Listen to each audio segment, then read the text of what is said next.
गरुड़ ने पूछा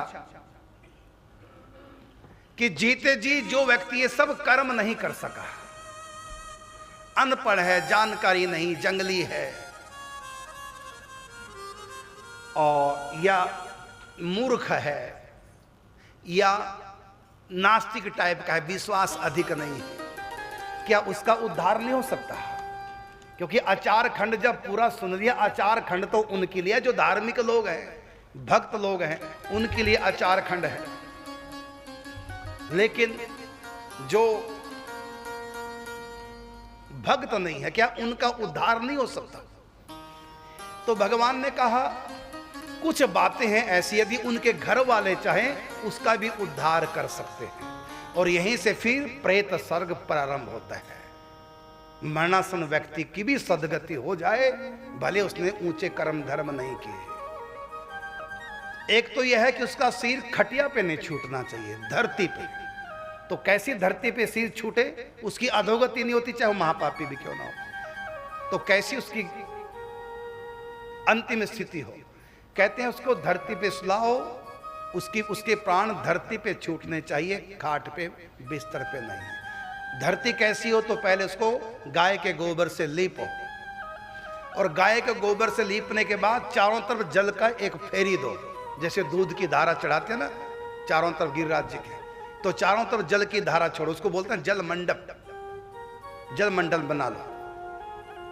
और फिर काले हों चाहे सफेद हों चाहे भूरे रंग के हों, कैसे भी तिल क्यों ना हो, भगवान नारायण कहते हैं ये तिल मेरे अंग से प्रकट हुए हैं, मेरे पसीने से प्रकट हुए हैं, ये पापों का शमन करने वाले हैं। तो जहां उसको लेटाओ पहले तिल बिछा दो। तो क्या करना? पहले गोबर गाय का लीप दो, चारों तरफ जल मंडल बना लो, और फिर उसके बीच में तिल बिछा दो, और तिल के ऊपर कुशा, भगवान कहते हैं कुशा भी मेरे अंग से प्रकट हुई है, ये भी पवित्र है।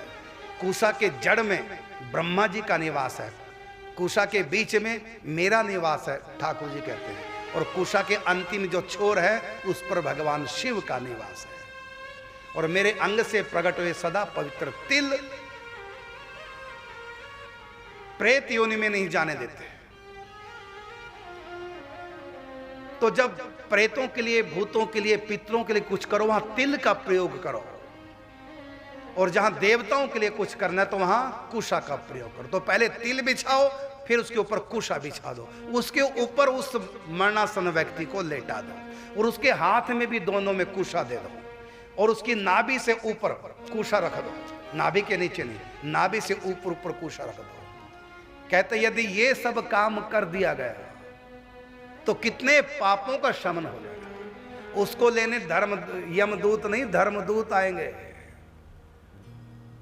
ये जानकारी प्रत्येक सनातनी को होनी चाहिए कि नहीं?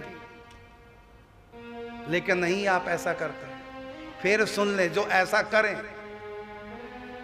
उस पापी का भी उसकी दुर्गति ना हो, प्रेत योनि में भटक नहीं सकता वो व्यक्ति।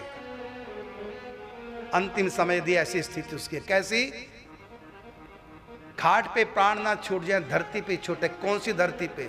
जो पहले गोबर से लीपी हो, चारों तरफ जल छोड़ दो, मंडल बना दो जल का, मैंने लेकर धार चारों तरफ, सुरक्षा कवच, और उसके बाद तीनों प्रकार के तिल में कोई भी तिल बिछा दो, उसके ऊपर कुशा, उसके ऊपर लेटा दो, और लेटाने के दोनों हाथों में कुशा दे दो, और नाभि से ऊपर भी कुशा रख दो।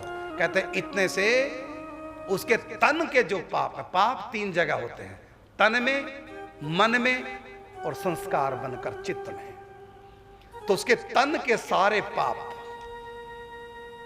इस रीति से खत्म हो जाएंगे। जो मन के पाप है वो तो भोगने पड़ेंगे, लेकिन तन के पाप यदि उसके कट गए तो प्रेत योनि में नहीं जा सकता, अधोगति नहीं होगी उसकी। ये काम तो सबको करना है, गरुड़ पुराण से सीख लो।